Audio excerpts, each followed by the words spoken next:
This session of a Podspeech podcast situation specifically is addressing the FBI and the Justice Department and various judicial branches of government.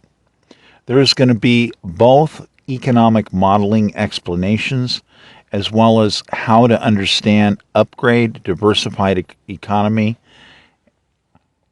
of what I would call an extreme logical nature that is all based upon constitutional design in our forefathers. Now, there's also going to be extreme criticisms in here involving different mythologies, respective to various mindsets, flawed policies, political mindset impediments that are impeding the justice system, as well as dealing with the AI identification system, which respectively is using a series of comprehensive logic that keeps pointing out that many people keep interpreting laws the wrong way, and that we have massive parties who happen to be government employees that are breaking the law. We're also going to cover the extreme nature of certain companies and corporations that respectively are also breaking the law. Into this, we should be mentioning at some point transitional understanding for a smoother economic upgrade and how these systems are going to effectively work. So as I'm sitting here discussing these various items, I'm working forward for the transitional understanding of my future administration taking control of the White House. So if we're going to talk about economics first, restoring natural powers, natural constitutional powers, and do comparative, I hope people would bother to go through some of my stuff and figure out how to get to it. Gee, it might seem buried. I'm not going to apologize for that. I put out an enormous amount of material. Now, respectively, if we go back to the year 1750, everybody had to have a roof over their head. The average 12 to 14-year-old built their own board-foot equivalent of a two-bedroom home in about 2 to 6 months. By yearly, you could build a house pretty much by yourself. You usually used other people to help you, and that's why it got done in a shorter period of time, and people traded stuff that way. Now, the thing is that we used to have the deal where we were all basically partners, investors, stockholders, and eventually we were all supposed to get residuals. That hasn't been happening. Now, if we look at the output understanding of you using your hands with, basically saws, power tools, hand tools, cheap stuff, okay? We're talking about there's a big differential factor understanding what the new technology translates out to.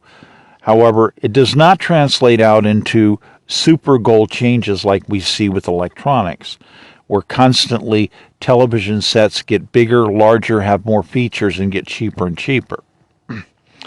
Many areas of technology don't have that same factor. It's just not occurring. However, when it comes to basic skill sets, we have a system that is ignoring the standardized rights that are people's base constitutional rights in humanism.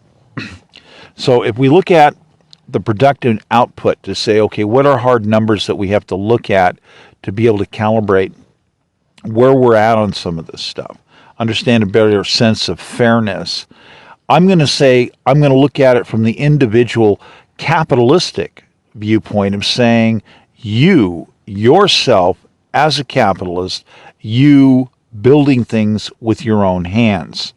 So the equivalent of 1750 citizens is 38-year longevity.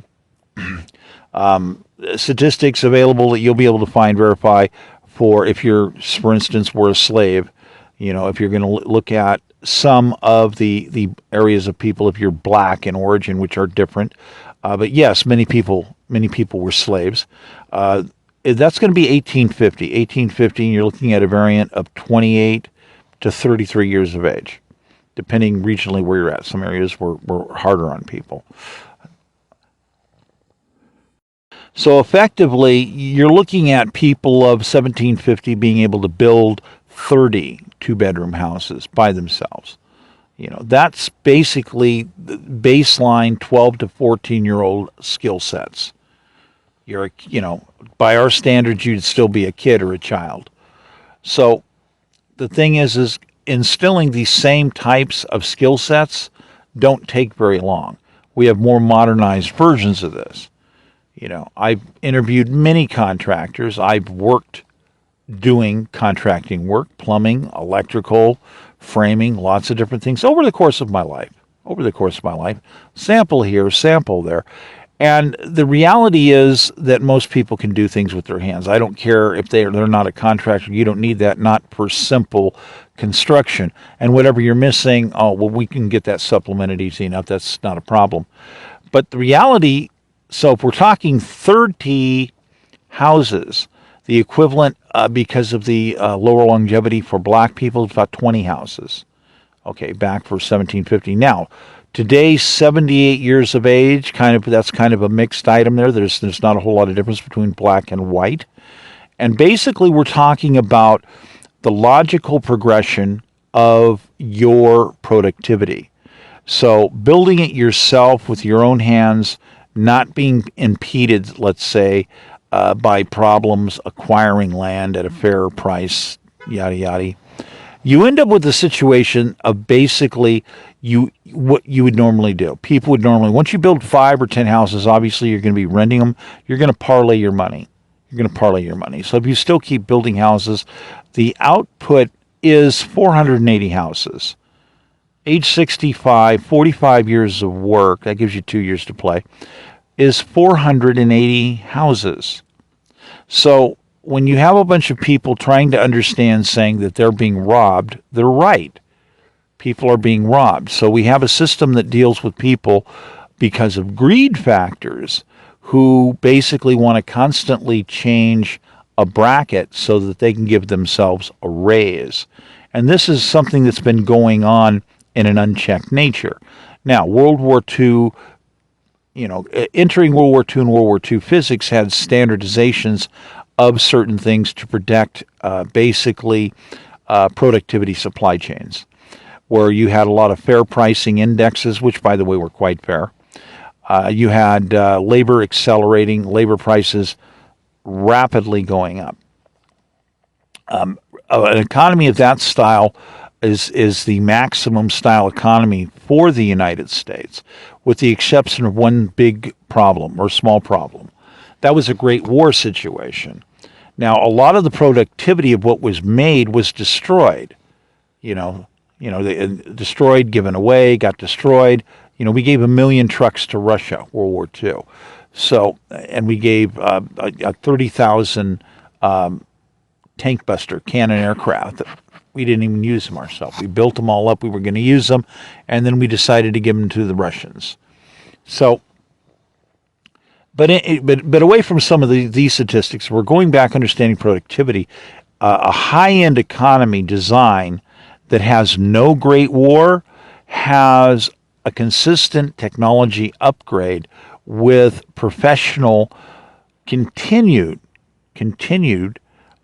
advancement in technology, experimentation, and security upgrades, maintaining a better and better balance that is more intertwined, easier to interface back and forth. And that deals with the people who have millions of years of experience that we generally call the U.S. military.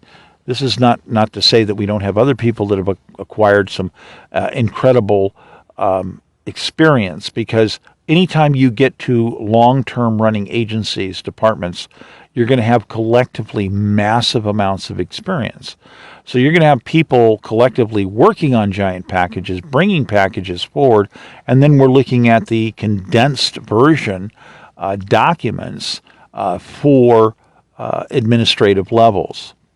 So we have a lot of people that basically at administrative level may not actually understand what's happening in some of these departments, and they're going to make decisions based upon column and graph changes, which aren't necessarily going to be attended proper to what needs to be addressed specific to individual needs or situations or new spark ideas, which may or may not have been passed and considered right now. AI is going to change all of that, especially with my administration, as basically we're going to be putting in a new cogs set system where AI is an mass assistive tooling item. So certainly I hope people don't mind working with an environment where everything's recorded, because that's where we're going. That's what has to happen, and there's a lot of reasons for that. It's not just the security factor. It's the factor that you want more efficiency. You want to give people assistive tooling to assist them in whatever they're doing. Human beings deal with a mental state that is not a constant. There's virtually no such thing as a constant. You can look at military disciplines and you have people that lock into these very hard mindsets. And these are very practical to continue focus in many areas. It's not necessarily going to give you the best creativity, but then again, not everybody in the military is always married to being locked in purely to a hard mindset. So, that having been said, giving depth of certain types of understanding, there's a lot more material that have to be covered, especially for transitional factors, as more exploration respective to transitional training, GSA, so forth, etc., goes through the various processes of dealing with candidate transitions. Now, why is my campaign, good question, important? A lot of people are going to ask that. My campaign is important because a lot of people don't understand how American politics can actually work. That is to say that people vote in states, and then they choose electors. Electors go forth and show up in Washington, and then you have the transitional period of elector interfaces that respectively, for those of you who might have missed a little bit of American government, understanding how it works, is that basically, real quick, I want to get through this, is that basically there's supposed to be a transitional period where any counter arguments are heard. Now, historically, if you go back historically, there were periods where the obvious necessity, because there was no instant communication. You had to travel by horse. This is going to be a journey.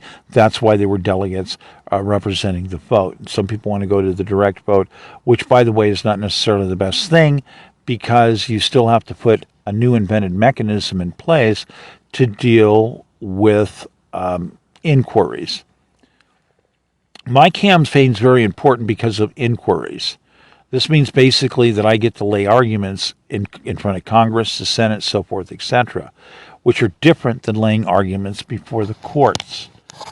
Now, before I get into what's wrong or bad with the courts and why things are screwed up, which I may not completely get into this cast, but the thing is that the arguments that I've laid out deal with some very hard evidence. There are a lot of things that are basically are undeniable. SAR satellite technology is going to verify a lot of stuff. I can personally do all of it myself, very time consuming. I can hire somebody else, very costly, to do some of the job work that gets done. Now, incumbent statuses always have had favor with having certain high-end technology. SAR satellite technology is getting cheaper and cheaper. It's old tech now. What was built in the 70s basically evolved through the 80s, so forth, etc. So we have blade of grass identification to about 2000, and by 2008, we're talking about 30 frames a second, see a blade of grass in effect. All of that is still improved in many ways. Different types of systems and understanding the difference between fast swath scanning, where you're grabbing all data, everything, versus having assistive items for focusing on particular situations. That's expensive. That's custom hardware. That's a different situation. Reworking raw data, that's open at any time, and that's old data. 5 minutes after it was taken, that's old data. So there's a lot of availability to do this. Now, you'll probably notice that into the SAR factors that I've talked about, I want to upgrade SAR coupled with AI for better border understanding. That's pre-paperwork analysis, pre-analysis of understanding various herd movement of people, and that'll give you all kinds of neat information. Identities, apparent identities based upon signature walking styles, male, female, age, height, everything. So that's kind of going to be in there. Now, when you do two signature patterns of certain movement, it's not infallible. Not infallible, but you're going to get a lot of tendencies respective to understanding different mindsets and or whether people are people that might be running, that are afraid. They'll give different tells. There's going to be some body language stuff that's going to come through. The computers are going to end up being able to pick a lot of this stuff out. Is this sophisticated, expensive? Yes, obvious. But the concept of saying we're going to spend $1 billion building a wall or $4 billion building a wall is effectively absurd when we can have a system that gives us more reach, more scope over more territory, and gives us more advance notice, where we can work with that material easier and get people who have those decades, let's call them hundreds, thousands of years of experience collectively with dealing with actual situations and different types of people, which obviously can be extreme. Although many cases, it's more of a normalized item where they're just people going through life, So that having been said, okay, tracking back now for basically an understanding of dealing with many types of governmental and federal jobs, we can look at the practicality that it's much easier to use firefighting style job day schedules, which means we can do 3-4 day schedules. We can also deal with understanding and having some transitions respective to, do we start manning items more similar to firefighters' situation? That type of physics. So that means that you can basically be stuck there for 3 days, but you just did an extreme work week. You were there, you got some sleep, you were available, you dealt with different type of items, different type of processing, different types of the way your job sharing might do. And basically this is going to free up time. That is an open item on the table to be dealt with.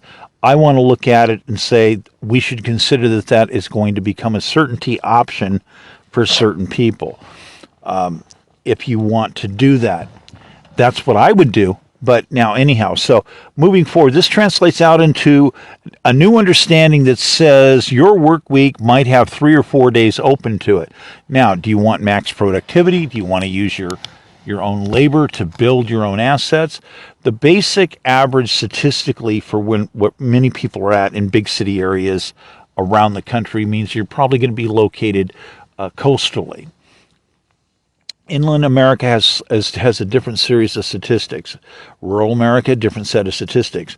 But if we look at the first set, the main set of statistics, we can have a statistical average where basically parties can make $90,000 a year in equity based on their work. In other words, you have a project, you're going to build your own home, you're not in the highest income bracket area, but you're going to build a $300,000 home. Okay, that's going to cost about 70 cents on the dollar wholesale. That 70 cents also encompasses you paying yourself, basically a contractor's rate plus bonus, in which that is your working style items. So we're going to be getting more of a standard pay scale in there, but you're also going to be absorbing the asset differential, which is 90 grand. The difference between wholesale value versus full retail market value.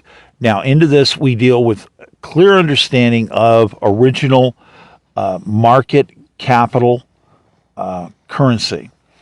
Basically, the government prints currency based upon that differential factor between wholesale versus retail. I don't care what anybody says that's going to try to point to a bunch of other stuff. It's all BS. We've always done it. It's in there. Our forefathers talked about it. They modeled it. There's reasons to make it work that way. We also keep track of all bank interest. Bank interest also has to have matching amounts of currency. If you don't, then you're choking off the exchange capability of base trade in the nation. So we used to have the difference between foreign currency and domestic. So we had the difference between the U.S. trade dollar versus the U.S. dollar. Now, the way a lot of this stuff is going to work, basically, in understanding is 90 grand is the equity that you're going to grab, but the government's going to print 90 grand. Okay, so if we understand how to bracket these statistics and reorganize how the model of the economy works into the mass modeling stuff, this is super AI. This is where we're going with all of this. I spent lots of time on this, building the cogs of how this is going to happen. Bad thing. Yeah, things stolen, things gone out of the country. People have no idea how much national security has been violated on that. That's a point. I'll get to that later on. I'll bitch about it now. But this factor deals with also a factor of dealing with the national debt. Now, the plan that I have under this stimulus, which has a lot more than I'm just talking about right here, we'll be able to pay off the national debt in 3.5 years if we want to. But there's a lot of people that are going to see the rapid response and say, wait a minute, why can the government print so much money off of my labor? I built the item that it's printing currency against. Shouldn't I get half of that cash? There are arguments there. We're going to address that later. That's addressed in certain other arguments that I put out, and there's more addressing that has to be done respective to that. And governance is where some of that comes in. There's an extra self-governance factor that deals with understanding how people are going to be issued hard stock. That's every citizen. Vested citizens, those are non-recent. You got one or more relatives. Goes back 150 years or more. Yes, obviously Indians are included. Now, the understanding there is that people paid money during the land grabs. We have the Louisiana, the Alaska, all the land purchases, etc. You're partners. People are partners. It's an investment. It's implied. There's a lot of different historical words. It's complicated arguments. A lot of people don't like to go there because a lot of people want to hide what happened because somebody did something wrong. Those are some other arguments. But in a gist, basically, everybody's going to become stockholders again and have actual hard stock, perma-stock. That can't actually be taken away from you on the regular perma-stock styles. That's something that you pass down to your kids. So, and the residuals coming off that are also very important on how that is going to work. That's going to have basically mineral, gases, oil, so forth, etc. So instead of the government getting the money because they've more than paid for the land many, many times over, they have to repay and start paying the residuals of the investors who put the money up to pay the extra taxes for the land acquisitions that occur. That's 9 out of 10 Americans, you, me, etc. So that factor is going to have to come into play in order to make these models work properly. And this is based upon those who've paid in it. This is not, and the money coming back out is a residual. It's an investor residual. It's not welfare. So now, it's capitalistic. It's all capitalism. Now, the other factor dealing with your differential factors, if you're going to make one house a year with your extra time, that's 90 grand. So in effect, we're talking about many people, you're just going to double your pay, basically. It's actually a little more than that because you have your base pay, you've reworked your schedule, then you're also your owner-builder. You're paying your own paycheck. There's a bonus to owner-builder, contractor. Depends. That might be smaller if you need more help and you got to get more, you got to do more advice. But adjustable there. But, so you got another income there. It's the secondary. Then you have your hard asset acquisition area. So this is the building of the new creative asset differential. And then we have the fourth factor, which is the government print factor. Now, we've covered all the different basic factors. We're talking basically about many people who are government employees. Basically, we're going to double your income for sure in less than a 3-year period. That's effectively how this plan is going to work. More than double it. In many cases, it's going to be a triple factor. We're going to have a lot of AI assistive computer factors assisting people in being able to have collective understanding of their individual unions, working with collectives of good ideas, what are bad ideas, good ideas. So we're going to even, yes, have some financial investor information, but I'm concerned about mostly focusing on the hard asset development. I like solid. I really, really like solid. Solid is great capitalism. Okay, I missed a couple pieces on, I need, very important to get back to, is American government. The way this is going to work, we're going to have the delegates are going to show up. We got many people, many tactics. Large tactical table. The best I can do for a fast nutshell is the statistical likelihood is 90% plus that certain parties, we'll call them Republicans, have no intent in certifying basically the election regardless. Now, there's other factors that are important. Now, I'm a realist. I consider myself somewhat of a realist. Number one, Trump. Okay, there's too much stuff on him. There's cases that still haven't come through on him. Trump's going to prison. The reality that Trump is going to escape all of this. No, Trump's going to prison. I'm not even going to go there. Look, that's what the statistics are, and that's what should be happening. If that's not what ends up happening, I'm sure there's going to be a lot of people go, why? What? Okay, anyhow, now count Harris. The problem with Harris is Harris has massive baggage. We have mass basic election rigging in the California gubernatorial election. We have Julie Sue discovered $31 billion fraud situation. That investigation has to be reopened in some areas. My understanding is there is some investigation ongoing, but that's going to have to widen deeply. We've got lots of evidence. I have lots of evidence on blacklisting, a lot of other areas. It goes a lot of places. We have discrimination against candidates. We already have, so there's already enough supportive evidence with the testimony that's gone before the United States Senate, respective to looking at her on her reviews as to whether or not she would be allowed up. My word sent in was say no, and I believe no is what they came to in the answer. So she's somehow still there as a temporary serving. There's somehow a problem getting somebody to run the role of labor properly. Okay, Julie Sue, in a nutshell, she's going to end up going to prison. There's no way around this with the stuff she did. Now, very long list of violations that many of these people done. So California, quick look, is Julie Sue, Shirley Weber, Kamala Harris, and active AG Rob Bonta, Bonta, whatever. Now, the problem is that we have a logic problem with different people claiming different various items, among them policies. We have people who've written up policies on items all over the country, particularly California, in which there's a problem. They're diabolically opposed to the Constitution of the United States. The language is not constitutional. And so that means people are violating their oath and not staying inside the box that's an original design that says, yeah, you have to stay in this box, you're sworn to the Constitution, but you have state rights. But anything you construct still has to be in one of these preset boxes. Well, people aren't doing that. So they're produced a lot of material that's diabolically opposed to the Constitution. It's not allowed. Now, it's of key importance to understand why these things have to say constitutionally to the construct. That's if we go to the tactical table. We go to the tactical table, what we end up with are huge gaps. $20 billion, and any country in the world can basically take over our government. That's because of the huge flaws that we currently have. Many of them are policy, and this is because of massive infiltrations involving foreign and domestic interests. Primarily, if you don't know, if you've never read anything, you haven't checked good intelligence stuff, you need to understand there's never less than 10,000 people on the Russian payroll that happen to be government employees. Welcome to the reality of being involved in a large machine. It just works that way. Now, how does this happen? Well, the Russians generally do things for a profit.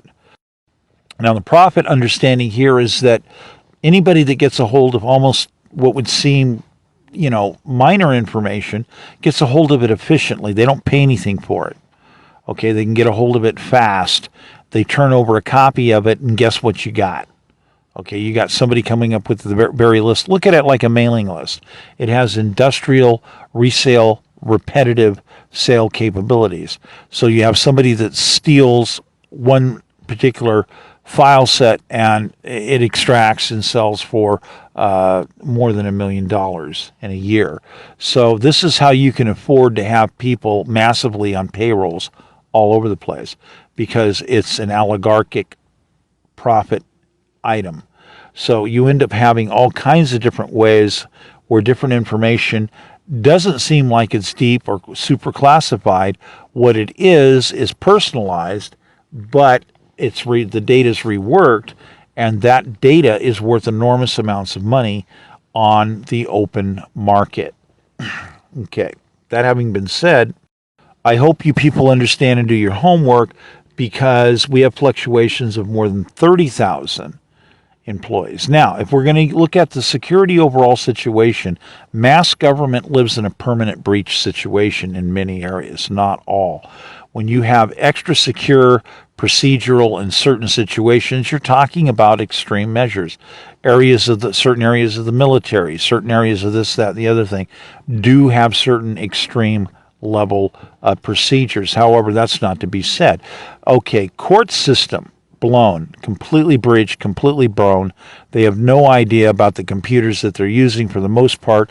It would seem that we're keeping control of them, but since the permanent backdoor manufacturing system has basically always been in place, that dates back, we have a permanent backdoor basis on every chip made. Now, this goes against my policy and my design items. Unfortunately, you cannot have your cake and eat it too with the concept of saying, yeah, we still have to have a backdoor in the chip. No, you can't do that. So all of that's going to be eliminated under my administration. That means that we have to go with an entirely different series of policies and different design sequences respective to certain electronics. Sorry, no, not sorry. I'm changing out all the electronics. That's the way it's going to go.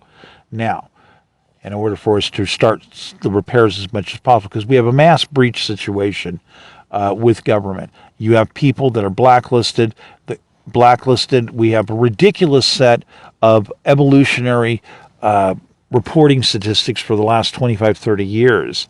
It's a couple kids in the garage, to, well, just don't open your email. These are insane.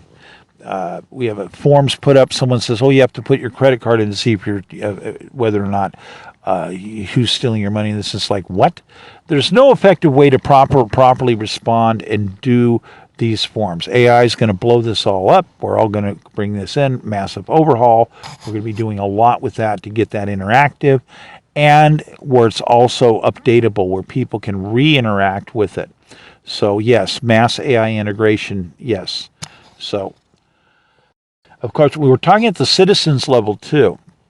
And the AI is going to help as very assistive tooling. It's amazing what you can do with it. So, further understanding on some of these breach areas and repairs is that the essential understanding that we have 1.4 billion cyber attacks a day. We have $10 trillion in damage a year. Europe has a like statistic, $10 trillion. So basically, I don't want to go into the hair splitting and people are going to go in extreme arguments as that. The statistics are basically right. Now, so we're running into how do we keep sharp on all this? How do we deal with it? On base understanding that cyber attack situations deal with null zones, N-U-L-L, null zones. Basically, the idea is they're going to manipulate some kind of factor for some kind of certain reason. Into this, to hide their structure, they're going to shoot at extra people. A little bit of masking that way. Now, I don't want to get down into how you break the signals down and divide the signal portions into different pieces and then shoot them all around. It's a whole different other argument. It's very complex. But the null zone creation basically deals with people manipulating crypto, manipulating all different forms of stock market, etc. Simply jamming the internet and stopping people or slowing them down from either buying or selling affords parties incredible billions and billions and billions of dollars on the take. But the side swing on this whole thing is initially the government is responsible for the backdoor policy. Therefore, all cyber damage is effectively, ultimately, the responsibility of the government. And we have a situation where you have too many people that end up getting caught as victims, and you can't even figure out why they're a victim. They're just stuck in the no zone area. This is ruining small business, ruining people's life. This is all going to change. Now, there's a series of hubs that we can install certain ways that go through micro changes that will help us isolate the rather large, big buildings that are running the cyber equipment. Now, some of you probably saw some of my other broadcasts on material talking about how we have certain effective zones on how certain things work, whatnot. I'm going to let some of you explore some of that by yourself because I'm limited on time and I have to move forward faster here. Yes, I was going to have fully active in AIs to answer people's questions. I'm still working on that. I had that essentially ready to go. I just needed to do a few acquisitions and set up a few more extra computers in the mobile RV units. I've lost 18 mobile broadcast RV archive units, and into them was a lot of other stuff that was supposed to be located and dropped off before pulling, as I activated the fleet again to put it out onto the road. But that didn't happen. Yeah, that was going to go to the new next location home base. So all of a sudden, massive nonprofit activity, which had virtually no profit into it, ends up getting starved out because of COVID and other corrupt action from other parties. I don't want to tell you the full array of the serious felony charges involved in the people who attacked that, the dereliction of duty, what they're on the line for. We're talking multiple overlapping death penalties. It's just the number of charges is mind-boggling. Okay, so that, by the way, that hooks into the election rigging California. I'm out being able to activate 12 units, put them on the freeways, get 1 million people to see them a day, see my name, see me on the ballot. Shirley Weber doesn't want to credit me money when California owed me 80 grand. I'm under heavy attack. And the government's told this, and complete massive dereliction of duty. We have massive people that are threatening people. We don't know how many ordinary everyday cops are actually on Russian payroll or on some type of screwball political payroll. Okay, beyond going to this, that, back and forth on the tack on it, it's just, I don't want to go there at the moment. Now, it's bad. It's very bad. Now, that has to get dealt with. Because what's going to happen when we go before Congress is Harris is toast. She has too long of a history of dereliction of duty when I was a presidential candidate, and then she wants to step on my neck in a nutshell, in layman's terms here. She wants to step on my neck and then run forward herself. No, you can't do that. There's too many crimes connected her. She can't make it past Congress. Okay, that's impossible. Absolutely impossible. So you're going to just imagine you're going to have a bunch of guys sitting there, the Republicans, and here's this evidence I've already placed. I've already placed all these documents and evidence in the archive. It's already placed. It's sitting there, and it's impossible for Harris to be able to make it past Congress.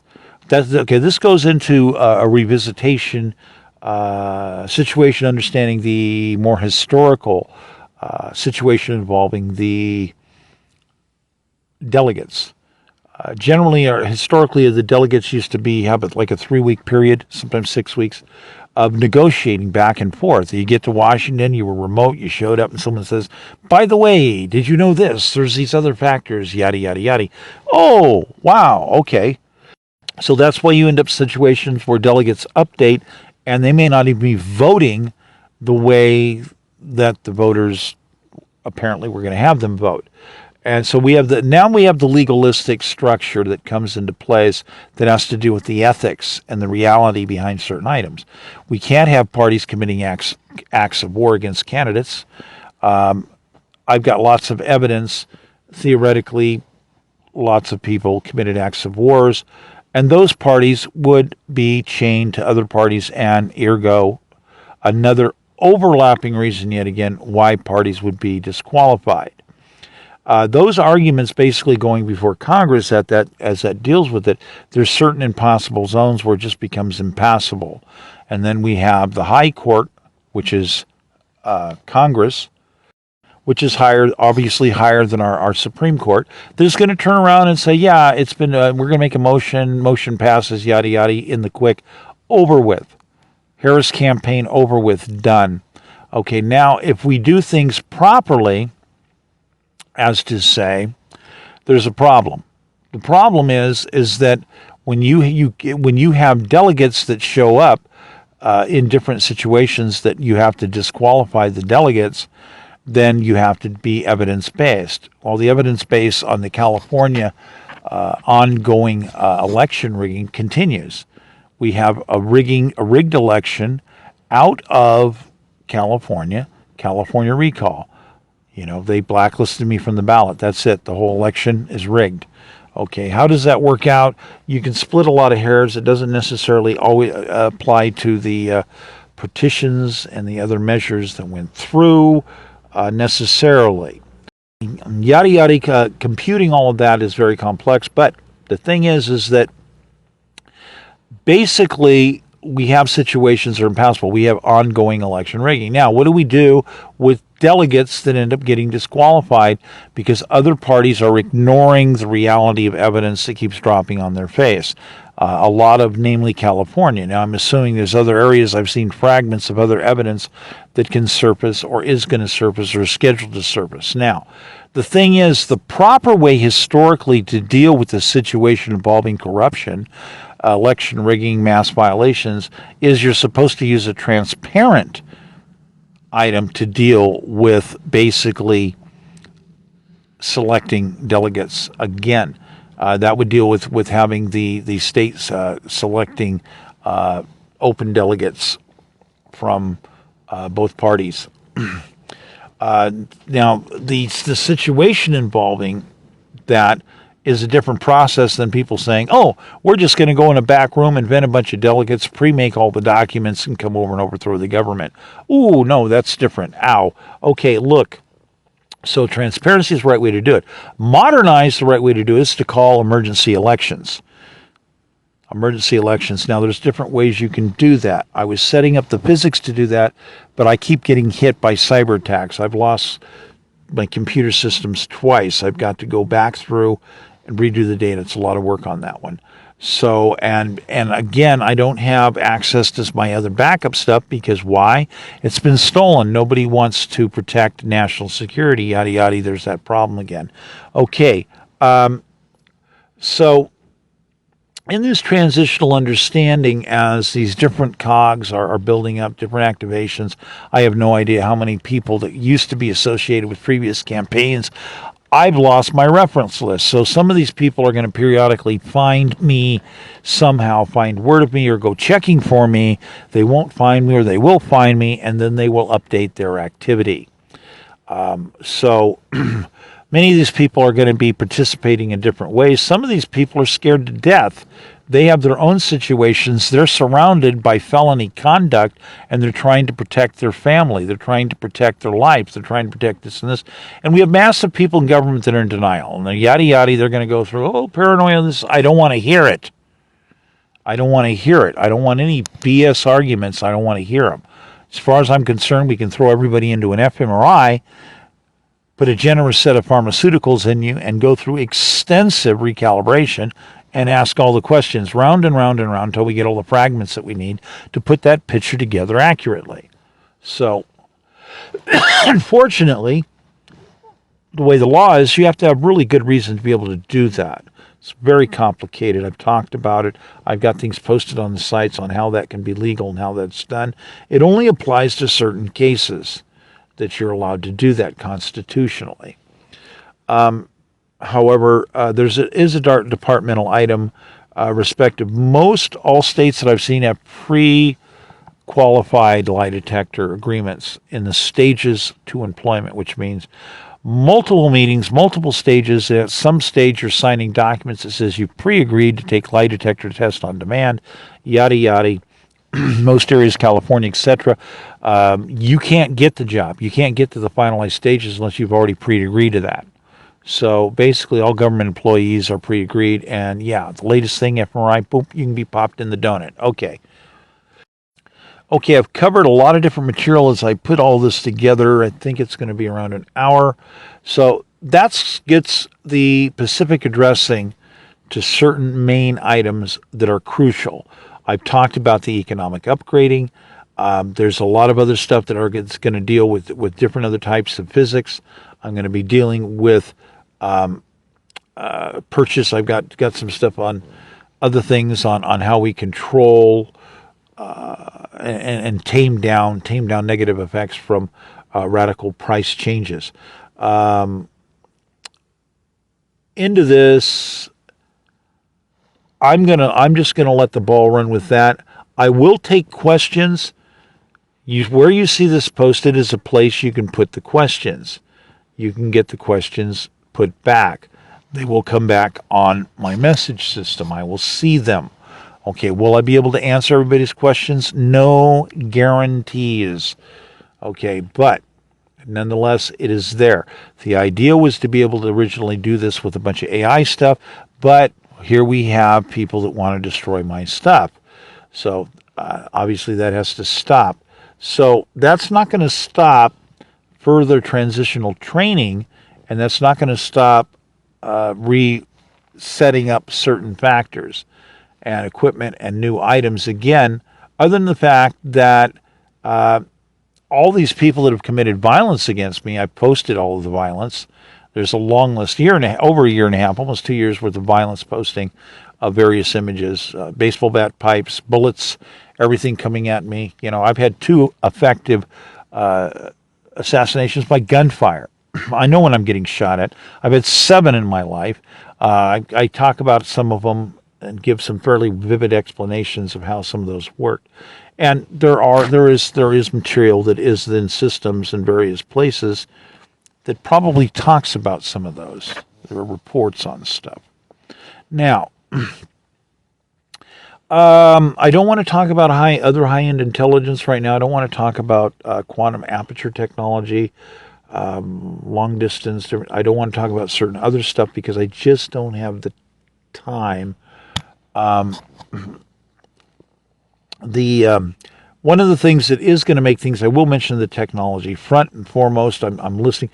Those are real boards. Okay, what those do is those help you manipulate mass models. They're AI for manipulating mass models and doing different things.